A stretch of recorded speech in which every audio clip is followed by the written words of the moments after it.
ವಿಷ್ಣು ಶೈವ ಪಂಥವೆಲ್ಲ ಒಂದೇ ಎಂದ, ದಾನ ಧರ್ಮ ಒಂದೇ ನನ್ನ ಜೀವವೆಂದ.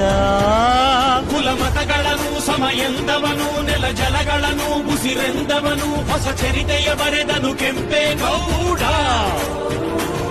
ರಣ ಕಲಿಯುವನು, ರಣ ಹುಲಿಯುವನು, ರಣ ಪಡೆಗಳಿಗೆ ಅಧಿಪತಿಯವನು, ಯುಗ ಧರ್ಮೋದ್ಧಾರಕ ಕೆಂಪೇಗೌಡ.